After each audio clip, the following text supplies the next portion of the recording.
oba omwana gwe twazaala munnanga abasajja tulinamu enjawulo okwawukana ku bakyala abasajja tukkiriza nnyo mu bondi kyova obwataata busukka mu musaayi tulina be twazaala be tutalabirira ne tulina ate be tuli bataata ninga tetugatta musaayi aba abakazi bamwe be mwawasa be mwabasanga nabo mutuyise nnyo abasiba batalina magezi naye munnange abaana bano tuli bataata baabwe kubanga there is a bond waliwo bondi waliwo ekitugatta wakati n'abaana abo kakati saagala muddeeyo otuulola kasira ogambe nti lwakuba nti omwana nze mmuzaala sobola kubanga omusaayi ogutambulira mubiri gwe gwange naye nga si nze mmuzaala mutandika okumuzaala nga waliwo bondi kakati gwe mpala naayo lwakuba wave wange nga okyanjagala lwakuba wave wange nengaggawala lwakuba wave wange nenfuna akusinga obulungi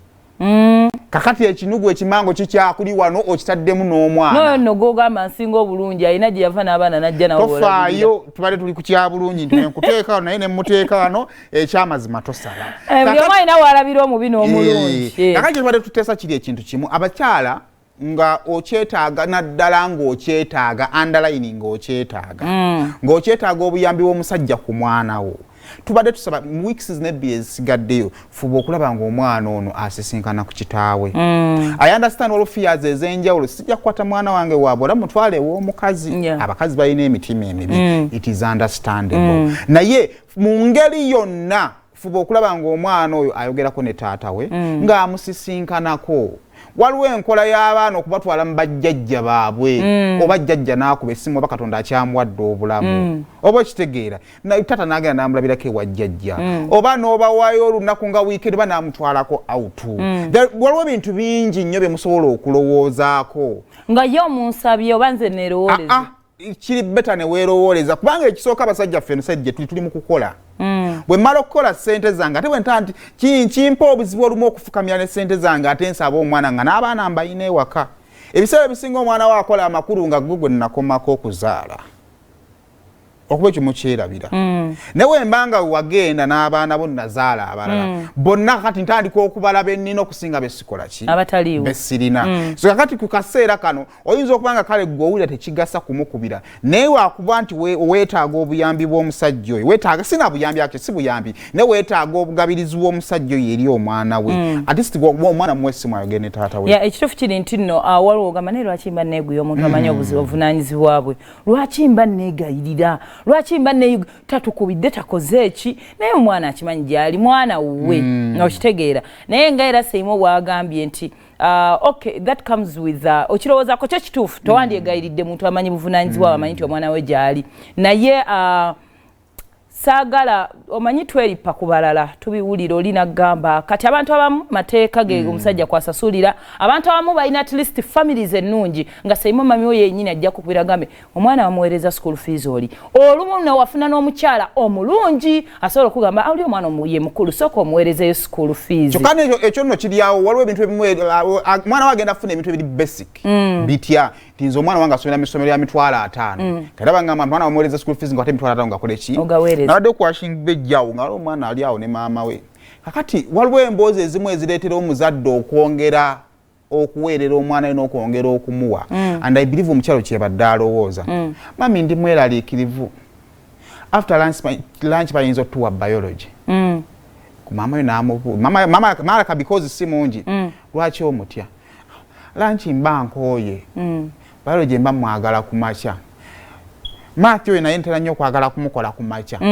kati emboozi z'omwana zirina motivation gye ziwa omuzadde okwongera oweerera omwana kubanga alaba omwana nga sente ye weegenda akola ki kakati eno time gy'omumataata n'omwana erina byeri mitinga taata okwongera okutegeera omwana nti sente nteekayo lwakuba nze muzaala oba nina kyempeerera ekigenda okukyuka kati kano ka time koowa omukisa gw'owa omwana okulaba taata we taata wajja okutandikira okumanya nti bulijjo nina omwana obwobwala omugezi ate era munnanga abazadde we baawukana nkirabyeko emirundi mingi taata nadda mu west mama nadda mu east wabeera waawo ebigambo ebitambula side zombi eza family oli omukazi aleka abaana mu nnyumba munnange nno abaana bo oli awumula n'ennyindo omwana mu holiday kati abazadde omwana bamuleka oba n'asiba ku nviiri amasomero agamu gasiba n'enviiri omwana yaseguka balina ebigambo we babigezza naye nga teki in context si kyekiri awo ekinene ennyo kaakati Taata ne because Taata talaba baana bano tabalaba tabamanyi nasiga ekifaananyi okusinziira ku byawulira bamugamba abaana baki batwala ku masomero amalungi tabamalaya sina gye mbatwala abo baseguka sibongera muzange bagenda kubeera nga mama waabwe weebale nnyo naye jjukira waliwo period omwana Taata yamuleka yakoma omula bakatugambe nga alinga 9 years kati omwana ali mu senior 3 akulidde ddala omwana endowooza yeekyuse oba ne Taata yagenda omuleka ng'omwana munafu mu byensoma kati omwana akuze at some point waliwo buli mwana wapiikingira but because tamiitinga daddy oba tamiitinga eno mami tamanyi ddala kikigendera ddala maaso yakyalina oli hafi omusiru eyabeeranga omucafu mu kiraasi eyabanga omulalu but this girl has grown into someone else era solutula Taata we n'alabawo ekyenjawulo n'agamba omwana wange nno naali muweeredde so nga tumaliriza abazadde abali eyo okuleka okusasula school fees olw'okubanga omwana nze muzaala walina okubeerawo ekyo ekinsindiikiriza okukola ekisukkawo kyovola nti omuzadde omwe asobola okubeera n'omwana mu ssomero ery'ebbeeyi n'essomero eddungi kati ekyo ekitwawula kibeera wakati wa muzadde na mwana tebuba buvunaanyizibwa okugamba nti wallahi ku bwongo bwendabye ku mwana wange ngenda kukola buli kimu ekisoboka agende ku ssomero lino ngenda kukola ku buli kimu ekisoboka tagenda kusomera ku yunivasite z'e Kampala agenda kusomera ku kino kisukka ku buvunaanyizibwa nti omwana oyo nze muzaala ne kidda ku bondi eri wakati wo n'omwana nekyomulabamu. Thank you. Wakati mu ntambuza y'omukwano gwammwe